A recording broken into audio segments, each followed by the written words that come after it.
What court action on an eviction moratorium could mean for renters. 4 officers accused in the George Floyd death now face federal charges. And it's art crawl time in downtown Pittsburgh. The 4 states' most watched news starts now. The future of millions of renters is uncertain after court action related to the eviction moratorium. This is KOAM News at 5.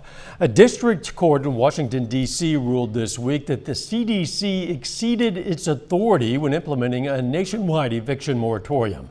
The moratorium has kept landlords from evicting tenants who haven't been able to pay rent. A temporary stay was put on the ruling, meaning the moratorium for now will continue until at least the end of June. But experts say renters should be prepared now for when the order is lifted, because once that happens, all of their back rent will be due. Have that conversation with your landlord and just come up with some sort of plan of action.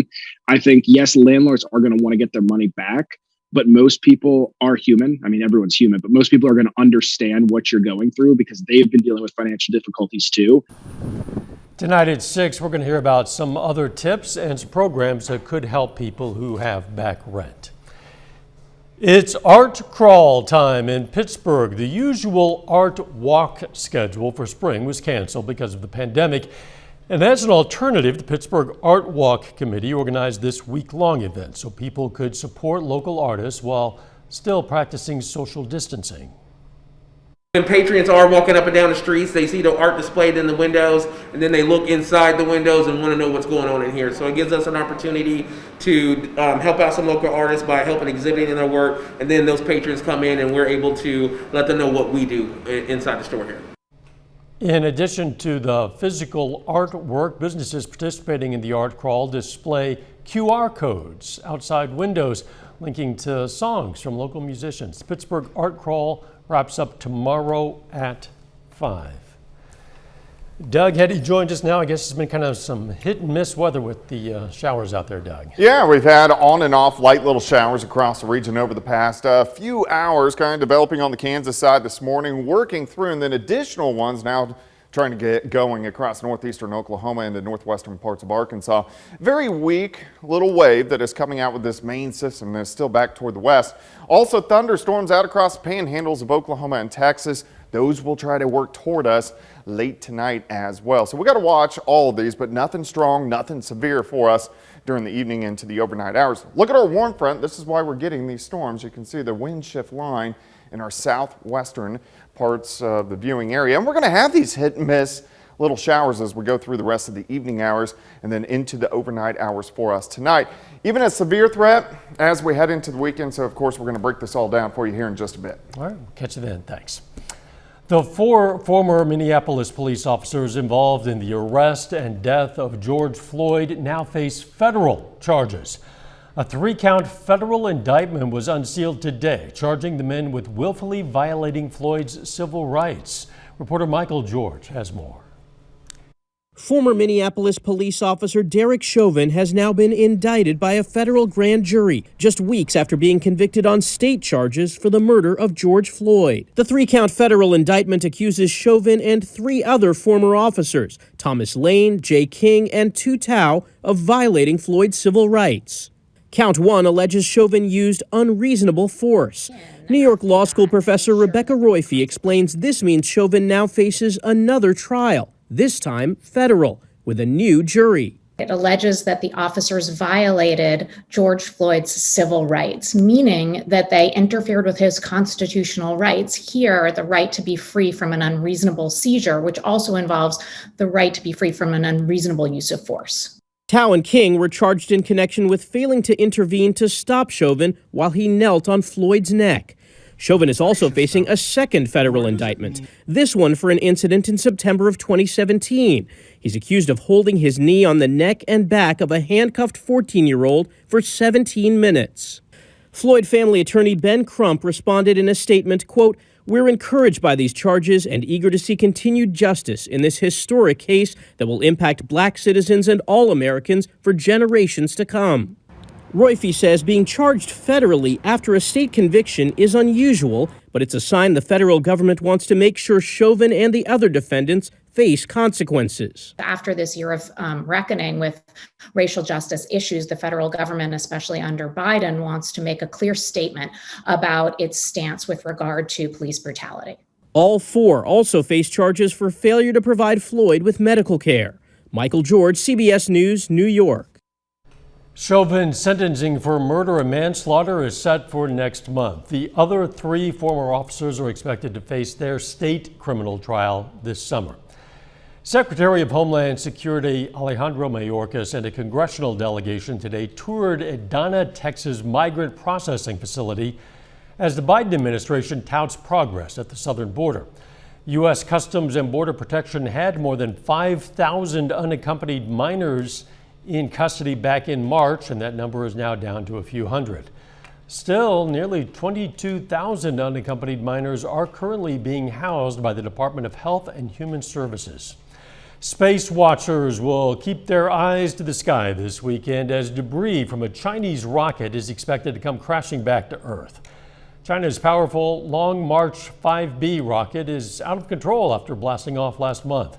It did successfully carry the first section of a future space station, but that 20-ton rocket failed to re-enter Earth's atmosphere, and now the unsettling thing is no one knows when or where it will land. Just ahead, a pandemic update. Are we ready to declare victory over COVID? I'm FEMI Redwood with what public health experts have to say. And later, the new monthly jobs report.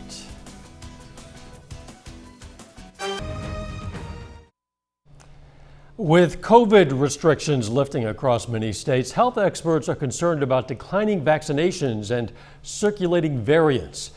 FEMI Redwood has the latest, including a significant step in vaccine approval. Drug maker Pfizer has officially begun the process to receive full FDA approval for its COVID-19 vaccine. We anticipate that it'll complete that application across the coming weeks. These reviews generally take a few months. The 2-dose shot has already been approved for emergency use in the U.S. for adults and older teens. My youngest son, 16, is now just recently fully vaccinated. And I am happy to say that tonight, he is having 2 fully vaccinated friends over to watch a movie. While about 150 million Americans have gotten at least one shot of the vaccine, only 42% of Americans have been fully vaccinated. The only way to get cases to come down and stay down is for everyone to get vaccinated. Still, venues like the Grand Ole Opry are moving forward, opening performances to full capacity next week. Just in time for Mother's Day here in New York City, restaurants and hair salons can now open at 75% capacity. And later this month, New York, New Jersey, and Connecticut will all fully reopen. I know a lot of people are tired of being in this quarantine mode. I think we should do everything we can to help these businesses come back. In California, where more than 30,000 people have been vaccinated, amusement parks and restaurants are also easing restrictions. People come and say, thank God you are open. I said, no, thank God you are here. Public health experts warn it's still too soon to declare victory. Researchers at the University of Washington now estimate more than 905,000 people have died of COVID-19 in the U.S., more than any other country in the world. FEMI Redwood, CBS News, New York. Meanwhile, Pfizer's vaccine could be authorized for use in kids 12 to 15 as soon as next week. And this week, more good news. The U.S. reports its lowest daily COVID-19 case number in 7 months. A concerning new report says the world's facing a shortage of 900,000 midwives. And it says the coronavirus pandemic has only made the problem worse. The research says midwives have been leaving the profession due to overwork and a lack of resources. The report was published by the United Nations Population Fund, the World Health Organization, and the International Confederation of Midwives. Obesity may be a bigger risk factor for men when it comes to dying from COVID-19. Researchers from Montefiore Medical Center say men with a body mass index higher than 35 are at an increased risk, while for women a BMI higher than 40 increased risk. New research links sugar-sweetened drinks to an increased risk of colorectal cancer in women under 50. The study from Washington University finds women who drink 2 or more servings per day have about twice the risk of women who drink less than 1 serving a week. Frequent cannabis vaping more than doubled among high school seniors between 2018 and 2019. That's according to a new NYU study. Frequent vaping is defined as at least 10 times a month. And that is a look at today's health news. A little bit later, what you should know about your income tax forms. Tax day is quickly approaching. I'm Chris Martinez with some tips for those who have yet to file. Plus, we're going to have some scattered showers and thunderstorms over the weekend. I'll give you those details coming up.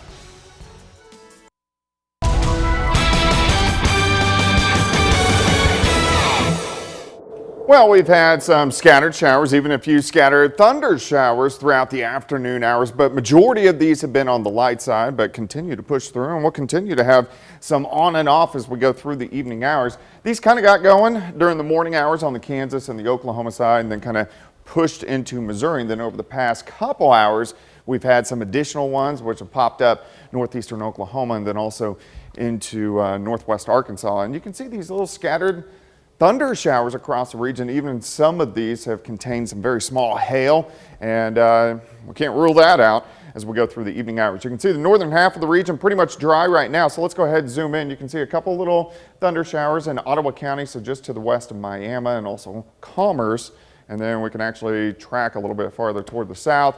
We have a few across Delaware County, so near Grand Lake, and then also McDonald County, one little guy right around Pineville and Anderson and also Knoll. So these are going to be hit and miss over the next few hours. None of these are going to be too strong or severe, which is good news. All right, look at the warm front. You can see the wind shift line right through our southern county. So that's why these storms or little showers are really popping up. They're firing right along this front. So any that form north of the front, more stable air mass. The ones that kind of fire along the front, that's why those are a little bit stronger, and we're getting some very small hail with some of them. But again, nothing severe for us tonight. Looking outside, a lot of clouds currently sitting at 62. South winds 5 to 10. Humidity is at 56%. As we go through the evening hours, we'll slide back through the 60s, 50s, down into the mid to upper 50s for overnight lows. This is just kind of the front leading wave of our main storm system, which is well out toward the west. So we're going to have these guys around the next few hours, and then later on tonight we'll watch for these storms, and once they push across Oklahoma, we'll get more that kind of fire up right along this warm front. This will be mainly after midnight, but you can see the front kind of draped through northeastern Oklahoma. So here's the unstable air mass. Here's the more stable air mass. That's why we haven't been seeing anything too strong or severe. But this front lifts to the north during the daytime hours for us tomorrow, and we'll change our weather up in just a bit. Let's go through time. Here's 8 p.m. Any scattered little showers or thunder showers pretty much pushing out, and then look late this evening. They start to fire up again.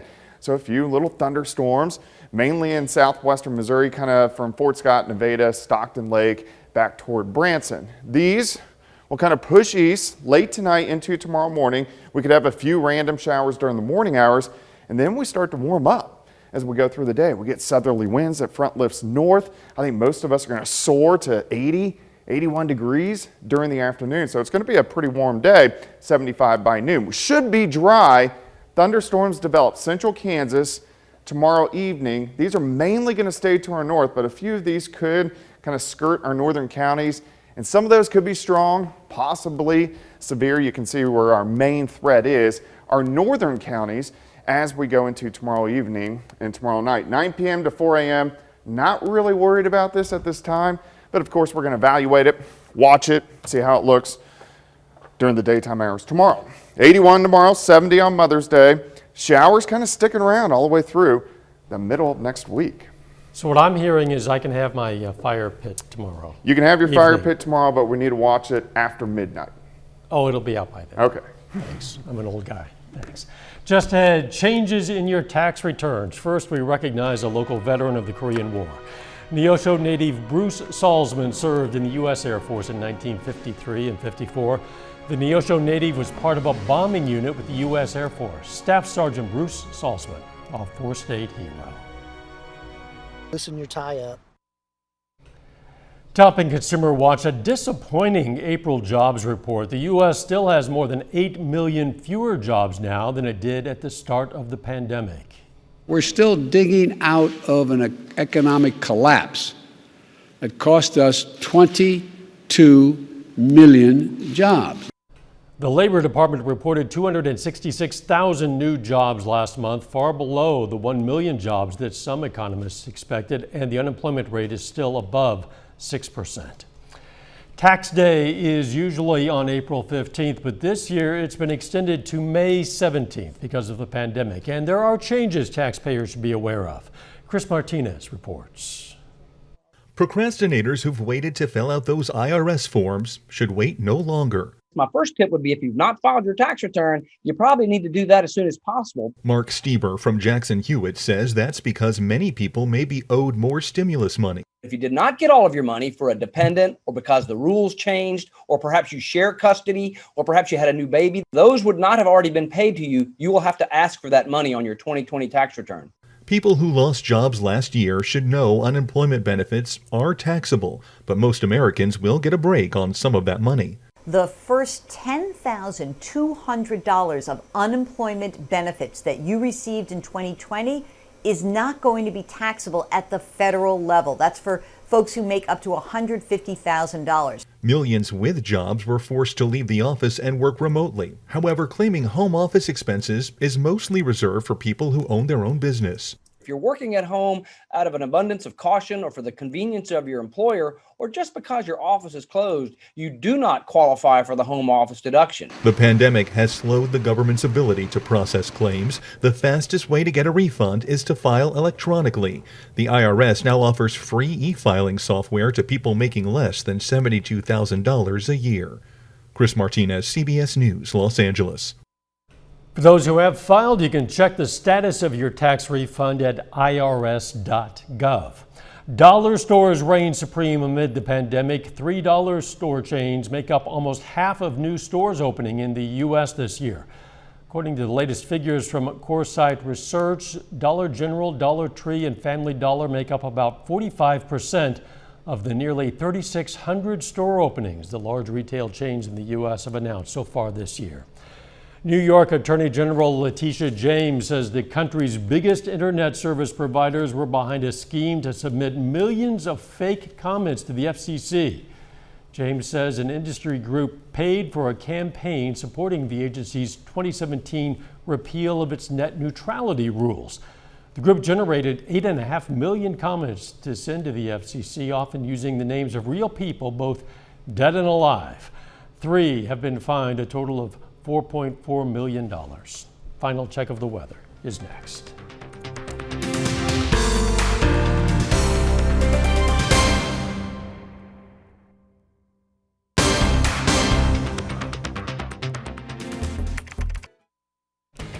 CBS Evening News is next. Then on KOAM News at 6, we're going to take a closer look at what a court ruling on eviction moratoriums could mean for area renters and landlords.